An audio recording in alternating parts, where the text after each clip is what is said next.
सच्चिदानन्दरूपाय विश्वोत्पत्त्यादिहेतवे तापत्रयविनाशाय श्रीकृष्णाय वयं नुमः। नमो नमः। मैं सुबोध कुमार साहू, संत कोलंबा महाविद्यालय संस्कृत विभाग अनुबंधित सहायक प्राध्यापक, विनोबा भावे विश्वविद्यालय हजारीबाग झारखंड। स्नातक के द्वितीय समसत्र में संस्कृत में तर्क संग्रह पठनीय है। तर्क संग्रह में 7 पदार्थ बताए गए हैं। वो 7 पदार्थ हैं द्रव्य, गुण, कर्म, सामान्य, विशेष, समवाय और अभाव। उनमें द्रव्य जो है वो 9 बताए गए हैं, गुण 24 बताए गए हैं, कर्म 5 बताए गए हैं, सामान्य 2 बताए गए हैं, विशेष अनंत बताए गए हैं, समवाय 1 बताए गए हैं और अभाव 4 बताए गए हैं। इसके पश्चात हमने देखा था कि प्रत्यक्ष प्रमाण क्या है। प्रत्यक्ष प्रमाण को हमने देखा। प्रत्यक्ष प्रमाण के लिए जो षट सन्निकर्ष हैं, इंद्रियार्थ सन्निकर्ष जो 6 प्रकार के होते हैं, संयोग, संयुक्त समवाय, संयुक्त संवेत समवाय, संवेत समवाय, समवाय और विशेष विशेष्य अभाव, इन 6 प्रकार के सन्निकर्ष को हमने देखा था। कल हमने अनुमान प्रमाण पर एक नजर डाले थे। अनुमान प्रमाण में बताया गया कि अनुमान क्या है, तो परामर्श से जो ज्ञान उत्पन्न होता है उसे हम लोग अनुमान कहते हैं। और अनुमान के भेद पर भी हमने चर्चा की थी। जैसा कि बतलाया गया था अनुमान प्रमाण क्या है, तो यहाँ पर बताया गया कि अनुमिति का जो करण है उसको अनुमान कहते हैं। और अनुमिति क्या है तो बोलते हैं परामर्श जन्यम ज्ञानम अनुमिति, यानी परामर्श से जो ज्ञान उत्पन्न होता है उसको अनुमिति कहते हैं। उसके बाद हमने देखा था कि परामर्श क्या है तो व्याप्ति विशिष्ट पक्षधर्मता का जो ज्ञान है उसको परामर्श कहते हैं। और उसके द्वारा जो ज्ञान उत्पन्न होता है, उस परामर्श के द्वारा जो ज्ञान उत्पन्न होता है उसको हम लोग अनुमिति कहते हैं। और अनुमिति का जो करण है वह अनुमान है। और वो अनुमान जो है वो 2 प्रकार का होता है, स्वार्थानुमान और प्रार्थानुमान।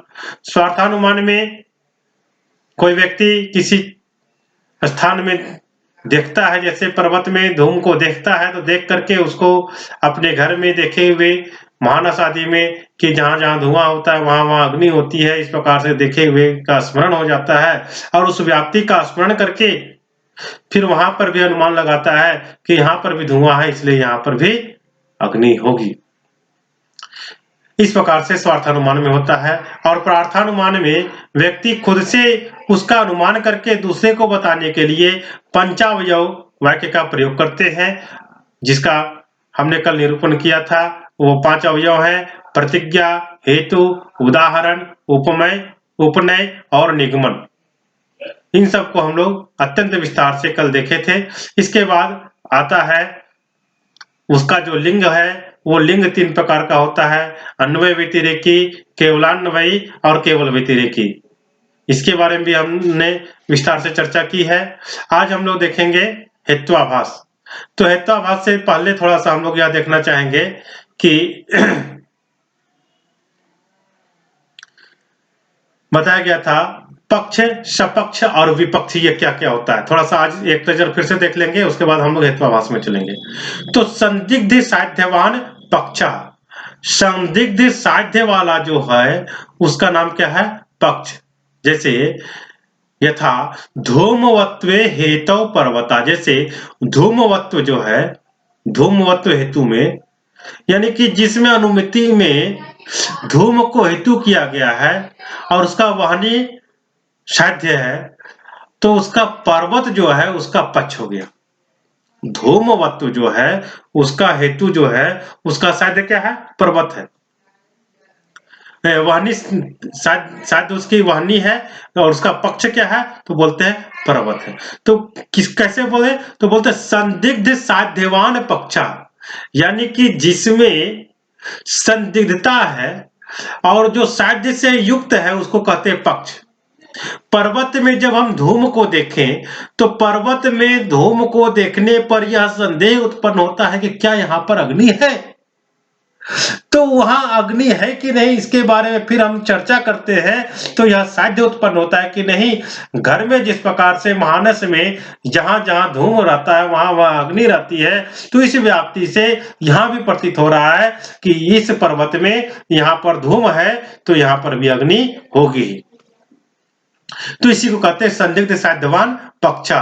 तो धूमवत्व हेतु जो है उसका पक्ष क्या है, पर्वत है। दूसरा है निश्चित साध्यवान सपक्ष, जो निश्चित साध्यवान है उसको कहते हैं सपक्ष। संदिग्ध साध्यवान को पक्ष कहते हैं, निश्चित साध्यवान को सपक्ष कहते हैं। जैसे तत्रैव महानसम, जैसे उसी में महानस, धूमवत्व जो हेतु है उसी में महानस। मानस में क्या है कि जहां जहां धूम होता है वहां वहां अग्नि होती है, यह हम लोग मानस से ही जानते हैं। तो ये निश्चितता जो है साध्य का, वहनी की निश्चितता जो है वह कहां से हमको मिलता है तो महानस से। तो महानस क्या है, सपक्ष हो गया। धूम को देख करके पर्वत में जो अनुमान करते हैं तो पर्वत हो गया पक्ष। और उसके लिए जो हम उदाहरण देते हैं कि जैसे कि मानस में हम लोग इस व्याप्ति का बार बार हम लोग देखते रहे हैं कि जहां जहां धूम होता है वहीं वहीं अग्नि होती है, तो यह जो मानस है यह निश्चित साध्यवान हो गया, इसके लिए इसको कहते हैं सपक्ष। तीसरा है निश्चित साध्याभाववान विपक्ष, निश्चित साध्य के अभाव वाला जो है उसको कहते हैं विपक्ष। यथा तत्रैव महाहृदय, जैसे उसी प्रकार से महाहृदय बहुत बड़ा तालाब जैसे है, तो तालाब में धूम की प्रतीति होती है, सुबह सुबह के समय धूम की प्रतीति होती है। रहता क्या है, कुहासा रहता है, जल का कण रहता है, जलवाष्प रहता है और वह धूम की प्रतीति होती है, लेकिन वो धूम नहीं रहती है। तो ये जो महाहृदय है, तालाब है, तालाब में वहां पर धूम नहीं है और साध्य यानी कि वाणी भी वहां पर नहीं है, तो उसका अभाव हो गया, इसलिए महाहृदय जो है यह विपक्ष हो गया। तो संदिग्ध साध्यवान जो है उसको कहते हैं पक्ष, जैसे पर्वत, धूमवत्व का हेतु पर्वत। निश्चित साध्यवान जो है उसको कहते हैं सपक्ष, जैसे महानस। और निश्चित साध्य का अभाव वाला जो है उसको कहते हैं विपक्ष, जैसे महाहृदय। अब हम लोग चलते हैं हेत्वाभास। हेत्वाभास में बतला रहे हैं कि सव्यभिचार विरुद्ध सत प्रतिपक्षा सिद्ध बाधित पंच हेत्वाभास। सव्यभिचार विरुद्ध शत प्रतिपक्ष असिद्ध और बाधित, ये 5 प्रकार के हेत्वाभास होते हैं। सव्यभिचार हेत्वाभास, विरुद्ध हेत्वाभास, शत प्रतिपक्ष हेत्वाभास, असिद्ध हेत्वाभास और बाधित हेत्वाभास। अब हम लोग एक एक करके देखेंगे सबको। सव्यभिचारो अनेकांतिक, सव्यभिचार हेत्वाभास जो है उसका एक दूसरा नाम है अनेकांतिक हेत्वाभास। त्रिविधा, और वो 3 प्रकार का होता है। साधारण असाधारण अनुपसंहारी भेदात, साधारण अनेकांतिक हेत्वाभास, असाधारण अनेकांतिक हेत्वाभास और अनुपसंहारी अनेकांतिक हेत्वाभास।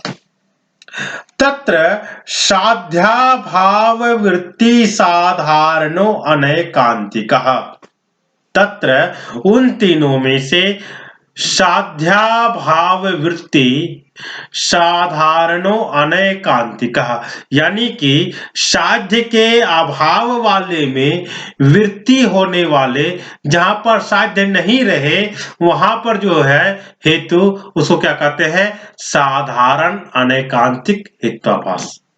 यथा पर्वतो वहनीमान प्रमेयत्वात्, जैसे पर्वत जो है अग्नि से युक्त है क्योंकि यह प्रमेयत्व वाला है, यानी ज्ञान का विषय है। प्रमेयत्व यानी ज्ञान का विषय, प्रमेयत्व है।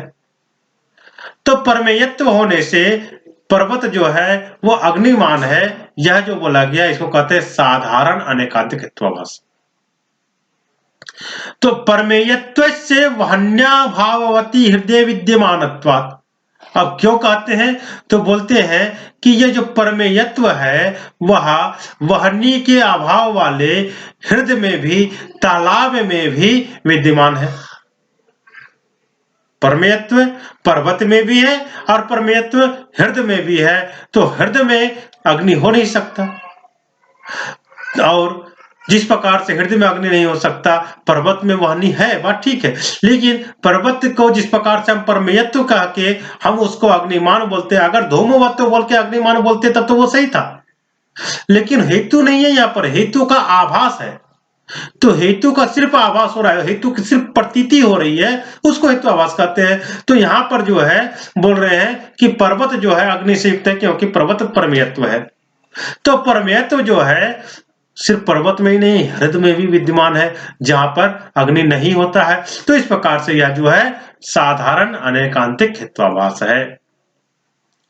और सर्व सपक्ष विपक्ष व्यावृत्तो असाधारण।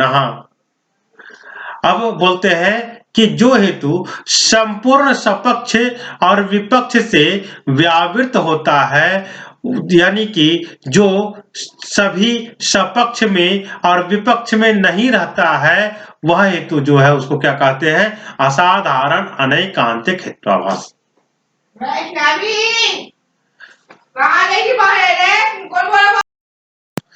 सभी प्रकार के सपक्ष और विपक्ष में जो नहीं रहता है उस हेतु को क्या कहते हैं, असाधारण अनेकांतिक हेत्वाभास। यथा शब्दो नित्य शब्दत्वात्, जैसे शब्द नित्य है क्योंकि उसमें शब्दत्व है।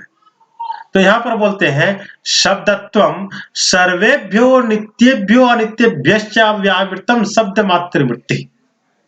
अब यहाँ बतला रहे हैं शब्दत्व जो है वो सभी नित्य में भी पाया जाता है और अनित्य में भी पाया जाता है। नित्य और अनित्य दोनों में जो व्यावृत्त है वह शब्दत्व है। जैसे आकाश आदि है वो नित्य है, आकाश आदि में भी शब्दत्व रहता है, और घट आदि जो है उसमें भी शब्दत्व है।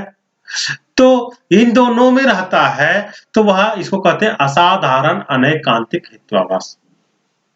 असाधारण अनेकांतिक हेत्वाभास किसको कहते हैं, तो जहां पर सभी सपक्ष और विपक्ष से व्यावृत्त होवे, यानी कि सपक्ष और विपक्ष में ना रहे, उसको कहते हैं असाधारण अनेकांतिक हेत्वाभास। यथा शब्दो नित्य शब्दत्वात्, जैसे कि शब्द जो है वह पक्ष है, उसका नित्यत्व क्या है, साध्य है, और शब्दत्व क्या है, उसका हेतु है। तो यहाँ बोल रहे हैं शब्दो नित्य, शब्द नित्य है क्योंकि शब्दत्वात्, क्योंकि वो शब्दत्व उसमें है। तो नित्यत्व जो है वह शब्दत्व से यहाँ पर सिद्ध किया जा रहा है। तो बोलते हैं शब्दत्वम सर्वेभ्यो नित्येभ्यो अनित्येभ्यश्च व्यावृत्तम शब्द मात्र वृत्ति। शब्दत्व जो है सभी प्रकार के नित्य में, यानी आकाश आदि में नहीं रहता है, और ना ही घट आदि में रहता है, अपितु शब्दत्व जो है वो सिर्फ शब्द मात्र में रहता है।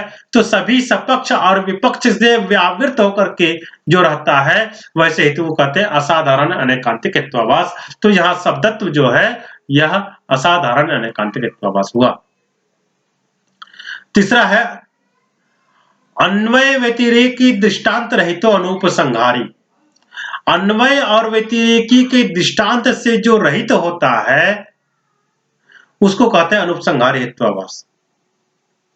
यथा सर्वम अनित्यम परमेयत्वात्, जैसे सब कुछ जो है वो अनित्य है क्योंकि वह परमेयत्व है, ज्ञान का विषय है।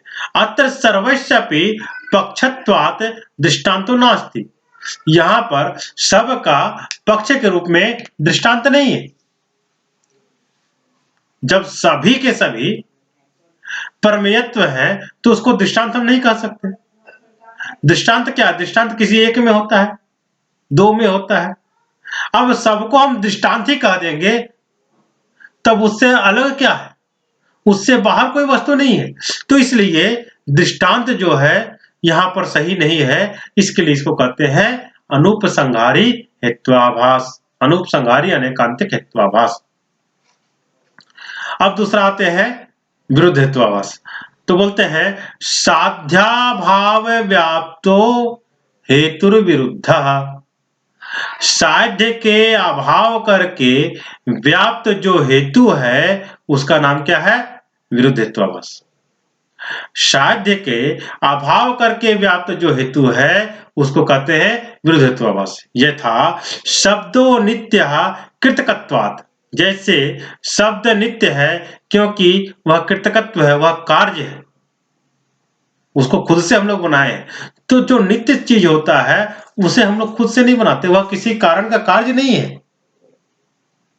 तो यहाँ कृतकत्व में ही नित्यत्वाभावेन अनित्यत्वेन व्याप्तम। यहाँ कृतकत्व जो है नित्यत्व के अभाव अनित्यत्व में व्याप्त रहता है, इसलिए यहाँ पर इसका विरुद्ध हो गया, उसके विपरीत में इसको बताया जा रहा है, इसलिए यहाँ पर इसको कहते हैं विरुद्ध हेत्वाभास।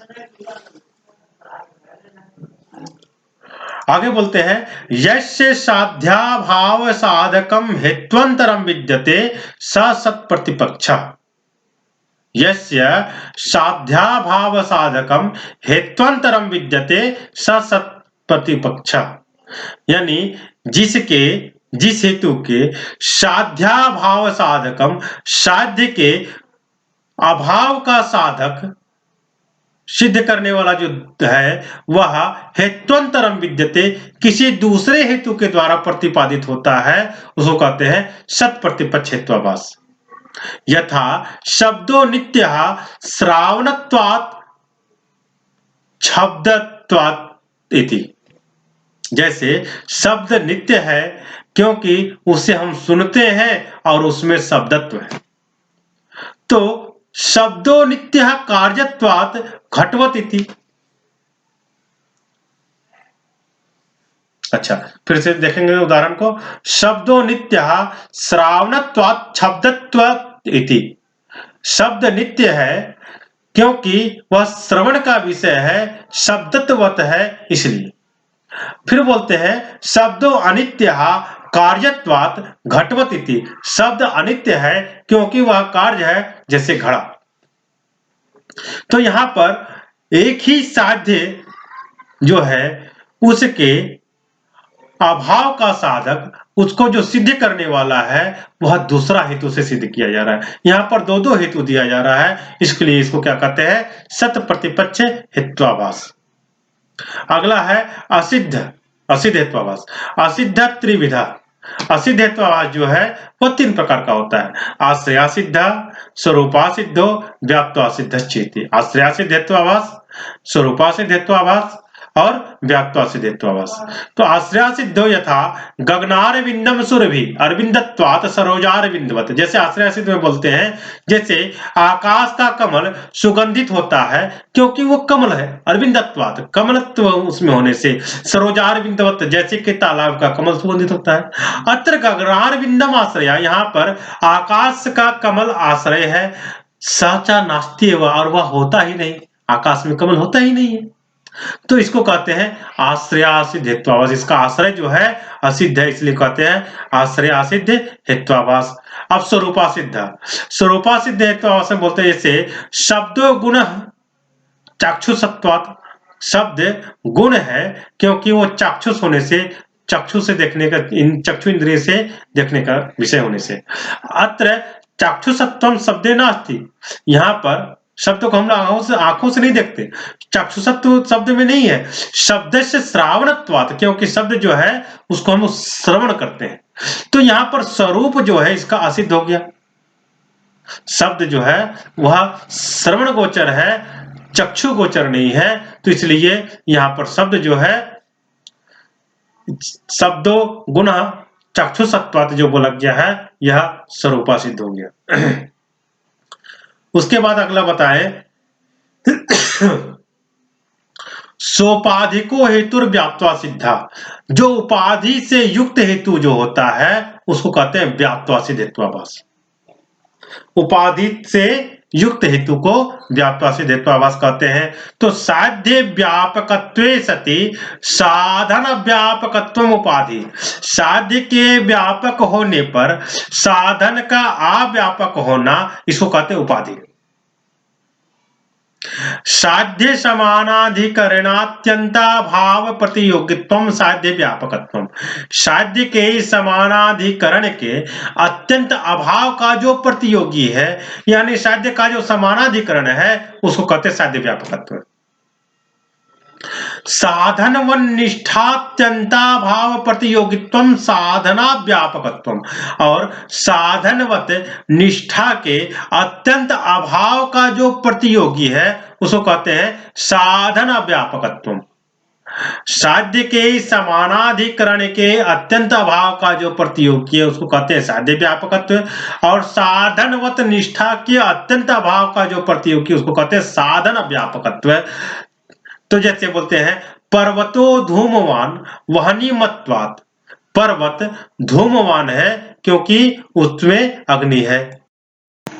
इत्यत्र आर्देन्धन संयोग उपाधि, तो पर्वत में धूम कैसे निकल रहा है अग्नि होने पर भी?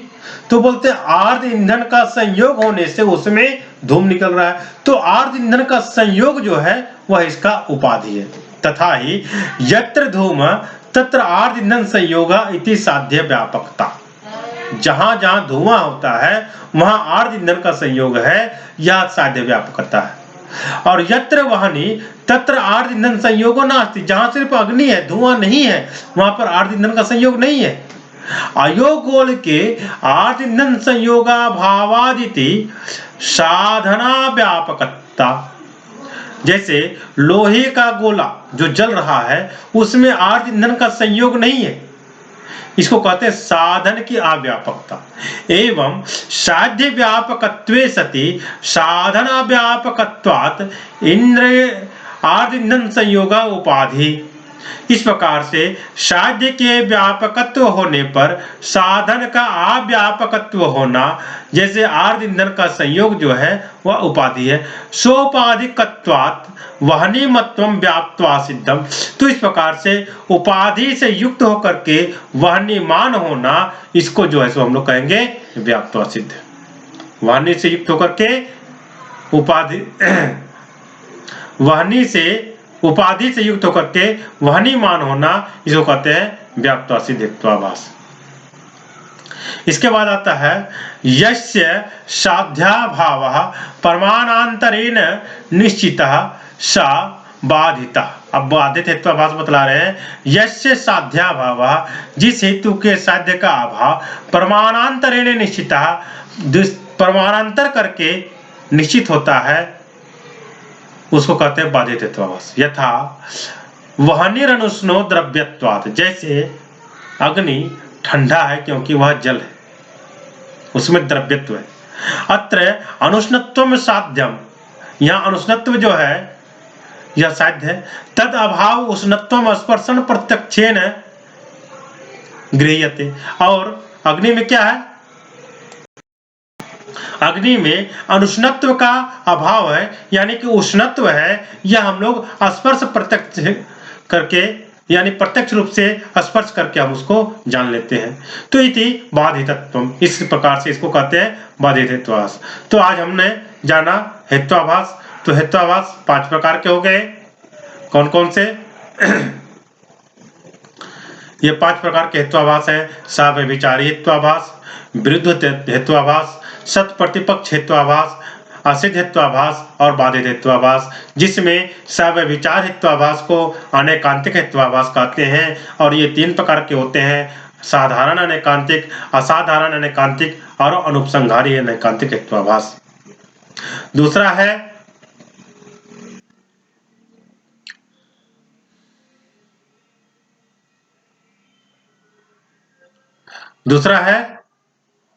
विरुद्ध हेत्वाभास।